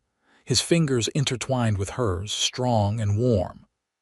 "Delilah," he began, his voice roughened with emotion, but whatever he had been about to say was interrupted by a sudden rumble of thunder. They both looked up, startled to see dark clouds gathering rapidly over the mountains to the west. "A storm," Adam observed, his expression turning to concern. "It's moving fast. We should head back to town before it hits." They hastily packed the remains of their picnic and hurried back up the path to where the horses waited, now restless as they sensed the approaching weather. Adam helped Delilah mount, his hands lingering at her waist slightly longer than necessary before swinging into his own saddle. They rode swiftly, trying to outpace the storm, but the clouds moved with unnatural speed, driven by high winds that whipped through the trees and sent dust spiraling across the trail. The first heavy drops began to fall when they were still several miles from Jordan Valley. "There's a lined shack about half a mile ahead," Adam called over the rising wind. "We can wait out the worst of it there." They urged their horses to a faster pace, reaching the small cabin just as the skies opened in earnest. Adam dismounted quickly, leading both horses to a lean-to shelter attached to one side of the shack. Delilah slid from her saddle, already soaked despite their hurry. The lined shack was basic, but sound a single room with a small stove, a rough-hewn table with 2 chairs, and a narrow cot against one wall. Adam worked quickly to light the stove with supplies stored in a bin beside it, while Delilah wrung water from her hair and clothing as best she could. "Here," Adam said, pulling a worn blanket from the cot and offering it to her. "You should get out of that wet jacket at least." Delilah accepted the blanket gratefully, turning her back to remove the sodden riding jacket and wrap the rough wool around her shoulders. The small stove was already radiating welcome heat in the confined space. "How long do these storms usually last?" she asked, moving closer to the warmth. "It's hard to say," Adam replied, removing his own wet coat and hanging it near the stove to dry. "Mountain storms can be unpredictable. Could pass in an hour, or we might be here until morning." The possibility of spending the night alone with Adam in this isolated cabin sent a flush of heat through Delilah that had nothing to do with the stove. Propriety dictated that she should be concerned about appearances, about what the townspeople would think if they knew. Yet in that moment, all she felt was a strange sense of rightness, as if the storm had merely accelerated an inevitable convergence. Adam seemed to sense her thoughts, his blue eyes darkening as they met hers across the small room. "I'm sorry about the circumstances," he said quietly, "but I'm not sorry to have this time with you, away from the town's watchful eyes." "Nor am I," Delilah admitted, her voice barely audible above the drumming of rain on the cabin roof. Adam crossed to her then, his movements deliberate but unhurried, giving her every opportunity to retreat if she wished. Delilah held her ground, her heart pounding as he came to stand before her, close enough that she could feel the warmth radiating from his body. "I've wanted to tell you," he began, his voice low and intent, "how much you've come to mean to me, Delilah. These past weeks, watching you build your school, seeing your courage and determination, I've never met anyone like you." Delilah's throat tightened with emotion. "Nor I you," she replied softly. "You've shown me kindness from the first, Adam, respect, understanding. Things I never expected to find when I stepped off that stagecoach." Adam raised a hand to her face, his fingers gentle as they traced the curve of her cheek. "I think I've been waiting for you all my life," he confessed, "even before I knew you existed." The simple truth in his words broke something open inside Delilah, a barrier she hadn't even realized she had maintained. "Adam," she whispered, leaning into his touch. It was all the invitation he needed. Adam lowered his head, his lips finding hers in a kiss that began with exquisite gentleness, but quickly deepened as Delilah responded, her hands coming up to rest against his chest. The blanket slipped from her shoulders, forgotten as Adam's arms encircled her waist, drawing her closer. Time seemed to suspend as they stood locked in that first embrace, the storm raging outside while something equally powerful and elemental surged between them. When they finally parted, both breathless, Adam rested his forehead against hers, his eyes closed as if to contain overwhelming emotion. "I love you," he said simply. "I should wait to tell you, court you properly as you deserve, but life is uncertain and I want you to know." Delilah's heart soared at his declaration. "I love you too," she replied, the words coming easily, naturally. "I think I began falling in love with you the moment you carried me out of that cellar." A smile curved Adam's lips. "Not the most romantic beginning," he observed wryly. "On the contrary," Delilah countered, her own smile matching his. "You were my hero that day, Adam Mercer. My knight breaking down the door to rescue the damsel in distress." "You're hardly a damsel in distress," Adam pointed out, his thumbs tracing gentle circles at her waist. "More like a warrior queen temporarily inconvenienced." Delilah laughed, delighted by his perception. "Perhaps we rescued each other in different ways." "Perhaps we did," Adam agreed softly, before capturing her lips again in a kiss that expressed all the longing and tenderness that words could not contain. Outside, the storm continued unabated, but within the small cabin, Delilah and Adam created their own sanctuary of warmth and newfound love, talking quietly of their pasts, their hopes for the future, and the unexpected journey that had brought them together in this remote corner of the West. By mutual agreement, they maintained the proprieties despite their confessions of love. Adam insisted on taking the hard wooden chair for himself, leaving the cot for Delilah when they finally succumbed to exhaustion. Yet there was an intimacy in their shared vigil, in the knowledge of feelings now openly acknowledged, that made the humble line shack seem like the most romantic setting imaginable. The storm passed during the night, leaving a washed and gleaming landscape when they emerged at dawn. The ride back to Jordan Valley was filled with a new awareness, with exchanged glances and subtle touches that spoke volumes about their changed relationship. They arrived in town as the church bell was ringing for Sunday service, drawing curious stares from early risers who noted their rumpled appearance and the fact that they had clearly spent the night away from town. Adam escorted Delilah directly to her quarters behind the schoolroom, aware that speculation would already be spreading. "I'll speak to Reverend Williams this morning," he said as they stood at her door. "Ask his permission to court you formally. It won't silence all the gossip, but it will establish my honorable intentions." "Are you certain?" Delilah asked, touched by his consideration for her reputation. "We've known each other such a short time." "I've never been more certain of anything," Adam assured her, his gaze steady on hers. Unless you feel it's too soon. No, Delilah replied honestly. My heart is decided, Adam. I just want to be sure you won't regret acting so quickly. In answer, Adam drew her into his arms for one more brief, tender kiss. The only regret I could have would be in waiting when I know what I want, he murmured against her lips. And what I want, Delilah Lambert, is to build a life with you.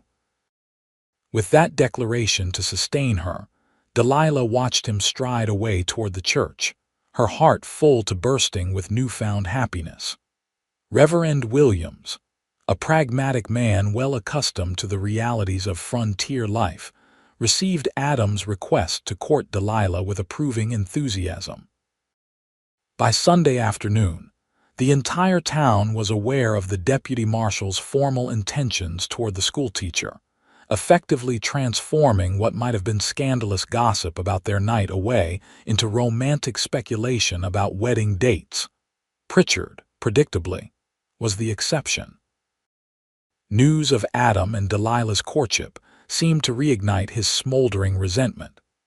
The saloon owner began a subtle campaign to undermine them both, spreading rumors that called into question Delilah's virtue and Adam's judgment. Pay it no mind, Martha advised when Delilah expressed concern about the whispers. Pritchard's influence is waning.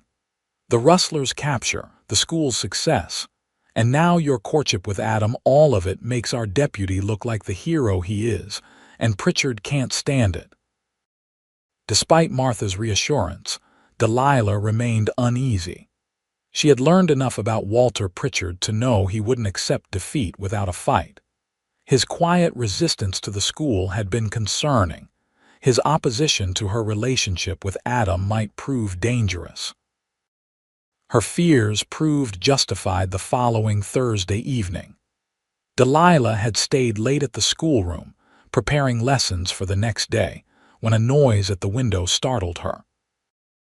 Before she could investigate, the front door burst open to reveal two men with bandanas covering the lower half of their faces. "Evening, Miss Lambert," the taller one drawled, pointing a pistol directly at her. "Mr. Pritchard would like a word with you." Delilah's blood ran cold, but she forced herself to remain outwardly calm.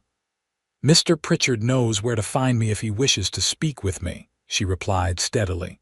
"During normal business hours and without firearms." The shorter man chuckled unpleasantly. "Ain't you a cool one? No wonder Mercer's so taken with you." He gestured with his gun. "This ain't a request, lady. You're coming with us." Delilah's mind raced, assessing her options. Adam was out on patrol, possibly miles from town. The school was isolated enough that screaming would likely go unheard. Her own rifle was in her private quarters, inaccessible from the classroom. "At least allow me to get my shawl," she said, playing for time. "It's in my room." "Larson, go with her," the taller man instructed his companion. "Make sure she don't try nothing funny." The shorter man, Larson, gestured for Delilah to lead the way to her quarters. Once inside the small room, Delilah moved toward the hook where her shawl hung, deliberately placing herself near the washstand where she kept a heavy ceramic pitcher. As Larson glanced around the room with crude curiosity, Delilah seized the pitcher and swung it with all her strength. It connected with his head with a satisfying crack, sending him staggering. Before he could recover, she had snatched his pistol and was pointing it at his chest. "Don't move," she ordered, her voice surprisingly steady despite her racing heart. Larson froze, blood trickling from a gash on his temple where the pitcher had struck. "You broke my head," he said incredulously. "And I'll put a bullet in your chest if you take one step toward me," Delilah promised, gesturing with the pistol. "Now move back into the classroom, slowly." In the main room, the taller man was becoming impatient. "Larson, what's taking so long?" he called. "We have a situation, Pete," Larson replied weakly, as Delilah prodded him forward at gunpoint. Pete's eyes widened in shock as he took in the scene, his partner bleeding and disarmed. The schoolteacher looking grimly determined as she held the pistol with obvious familiarity. "Drop your weapon," Delilah instructed, keeping Larson between herself and Pete as a shield. Now, for a tense moment, Pete seemed to consider his options. Then, with a muttered curse, he placed his pistol on a student's desk. "Pritchard didn't say nothing about you being dangerous," he complained. "A serious oversight on his part," Delilah agreed coldly. "Now, both of you, hands behind your backs." Using twine from her desk drawer, Delilah bound the men's wrists, forcing Pete to kneel while she did so to minimize any risk of him overpowering her. All the while, her mind was calculating the safest course of action. She couldn't march 2 prisoners through town alone, even at gunpoint. But leaving them bound in the schoolroom while she fetched help carried its own risks. The decision was taken from her when Adam's voice called from outside. "Delilah, are you still here? I saw the light." Relief flooded through her. "Adam, in here. I need help." The door flew open, Adam's hand already on his pistol as he assessed the situation in one comprehensive glance. His expression hardened at the sight of the bound men, at the blood on Larson's temple, at the gun in Delilah's steady hand. "Are you hurt?" he demanded, crossing to her side. "No," Delilah assured him. "They tried to abduct me. On Pritchard's orders, they said." Adam's face darkened with fury. "Did they now?" He turned to the captured men. "Is that true? Did Pritchard send you?" Pete maintained a sullen silence, but Larson, perhaps concussed from Delilah's blow, was more forthcoming. "Said to bring her to the saloon," he mumbled. "Said he'd pay $50. "Shut up, you fool," Pete hissed. "For what purpose?" Adam pressed, his voice dangerously quiet. Larson shrugged as best he could with his hands bound. "Didn't say, just wanted her brought to him. Tonight." Adam's jaw clenched. "This time he's gone too far," he said grimly. "Attempted kidnapping is a serious charge even for Walter Pritchard." He took the pistol gently from Delilah's hand. "I'll take these 2 to the jail, then I'm paying Pritchard a visit." "I'm coming with you," Delilah declared. Adam shook his head firmly. "No, I want you to go to Martha's. Stay there until I come for you." "This concerns me directly," Delilah protested. "I have a right to confront the man who ordered my abduction." "And I have a responsibility to keep you safe," Adam countered. "Please, Delilah, let me handle this my way." Something in his expression, a barely contained rage, a protectiveness that bordered on desperation, made Delilah relent. "Very well," she agreed reluctantly, "but promise me you won't do anything rash." "I'll uphold the law," Adam said, his voice hard as flint. "Nothing more, nothing less." After securing the prisoners in the small jail, Adam strode purposefully toward the Golden Spur Saloon, his hand resting on the butt of his pistol. The saloon was busy, the piano player pounding out a lively tune as cowboys and townsmen drank and played cards. A hush fell over the room as Adam entered, his expression forbidding as he surveyed the crowd. "Where's Pritchard?" he demanded. One of the barmaids gestured toward the office door. "In there, deputy, but he said he wasn't to be disturbed." "Oh, he'll make an exception for me," Adam assured her grimly, crossing to the office and throwing the door open without knocking. Walter Pritchard looked up from his desk, irritation at the interruption quickly turning to wariness as he recognized his visitor. "Deputy Mercer," he said, leaning back in his chair with forced casualness. "What can I do for you this evening?" "You can explain why you sent 2 men to kidnap Miss Lambert," Adam replied coldly, remaining in the doorway where the entire saloon could witness the confrontation. Pritchard's face betrayed nothing. "I don't know what you're talking about." "Your men are in my jail," Adam informed him.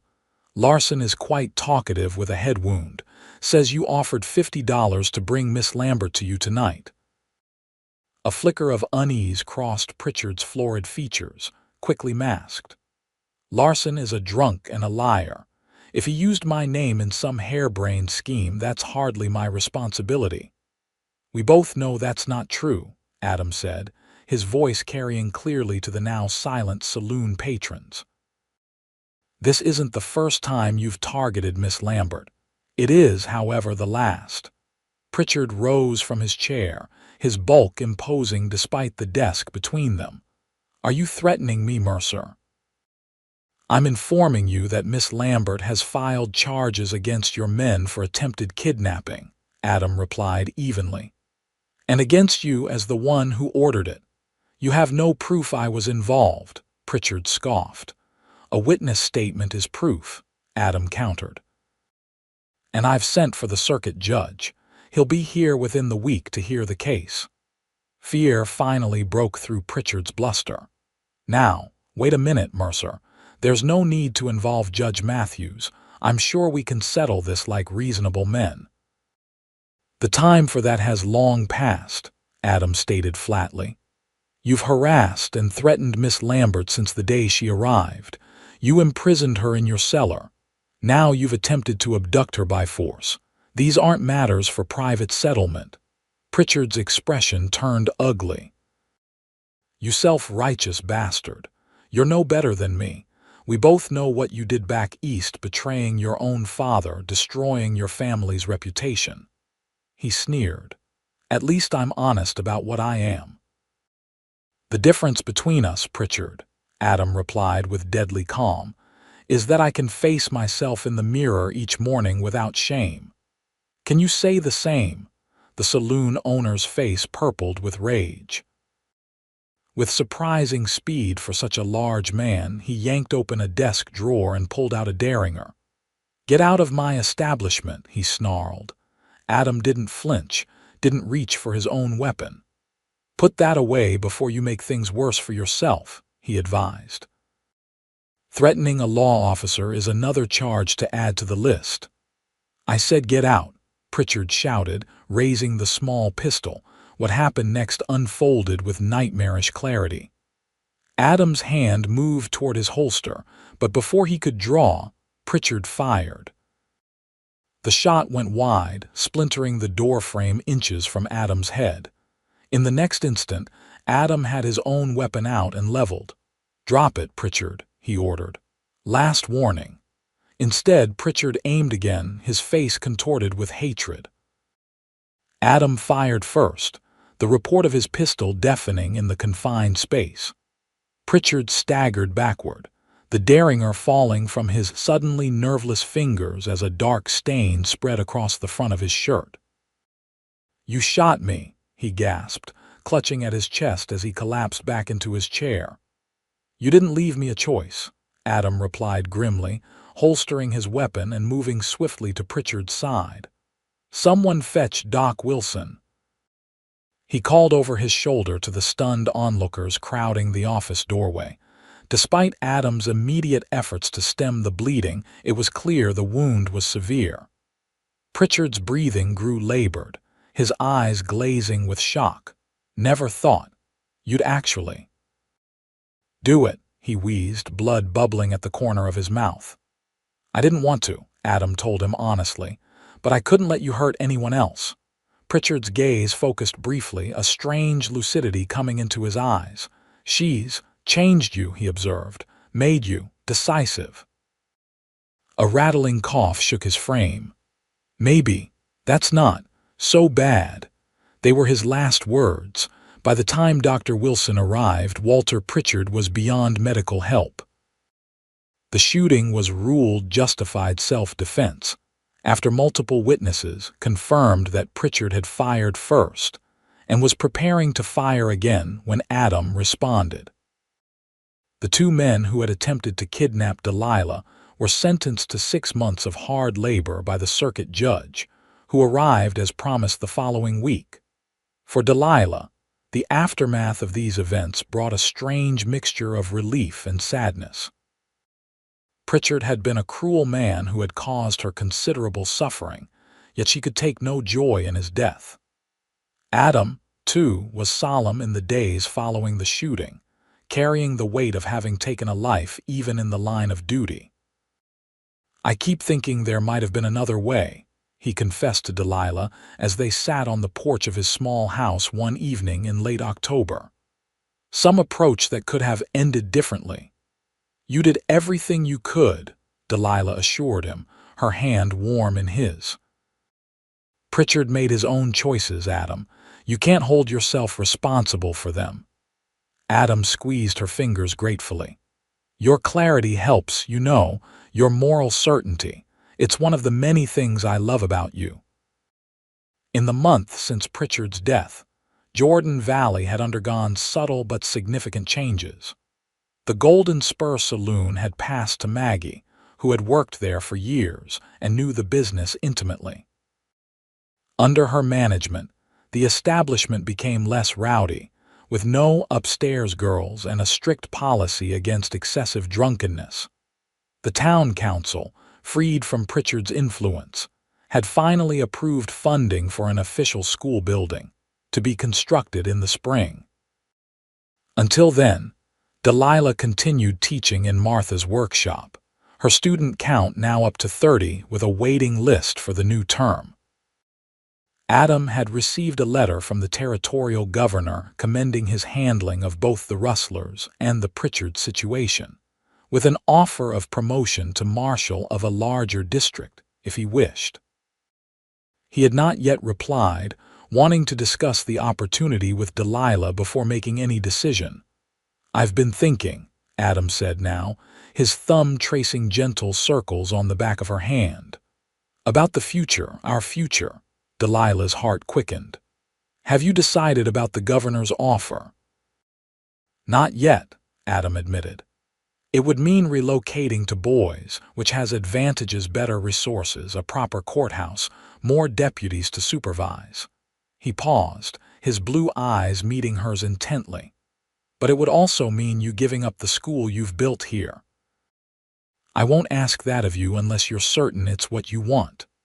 "Adam," Delilah said softly, "my work is important to me, yes, but you are my heart. Wherever you go, I want to be by your side."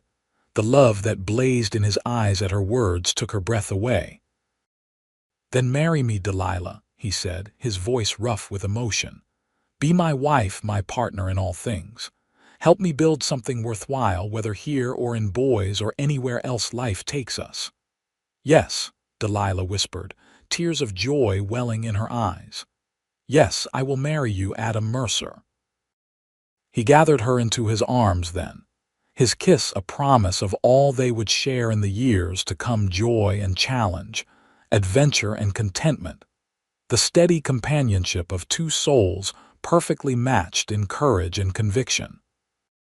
They were married on Christmas Day, 1875, in the small Jordan Valley church, decorated with evergreen boughs and candles for the occasion. Martha, who had become like a mother to Delilah, wept openly as the couple exchanged their vows. Delilah's students attended en masse, the younger ones throwing flower petals with more enthusiasm than accuracy as the newlyweds departed the church.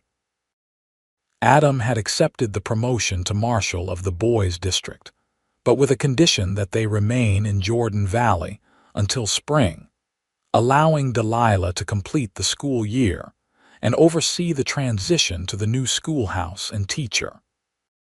The governor, impressed by their commitment to the community, had readily agreed. Their wedding night was spent in the small house that would be theirs for these final months in Jordan Valley, a beginning of intimacy and discovery that exceeded even their most hopeful anticipations. In each other's arms, they found a belonging neither had experienced before, a completion that made them stronger together than they had ever been apart. As they lay entwined in the quiet hours before dawn, Delilah rested her head on Adam's chest, listening to the steady beat of his heart. "I never imagined when I stepped off that stagecoach that I would find such happiness here," she murmured. "Nor I when I broke down that cellar door," Adam replied, his fingers gently stroking her hair. "It seems Pritchard unwittingly did us both a favor that day." "A strange thought," Delilah acknowledged, "but perhaps there's truth in it. Without his deception, I might never have come west. Without his cruelty, you might never have rescued me. And without his interference, we might never have discovered our strength, yours in standing against him, mine in finally confronting the kind of injustice I left Boston to escape." Adam pressed a kiss to her forehead. "Life takes unexpected turns, my love. I'm grateful that all of mine have led me to you." The years that followed brought both challenges and joys to Adam and Delilah Mercer. Boys proved to be a good home for them, offering Delilah the opportunity to help establish a proper women's academy, while Adam brought order and justice to a rapidly growing territory.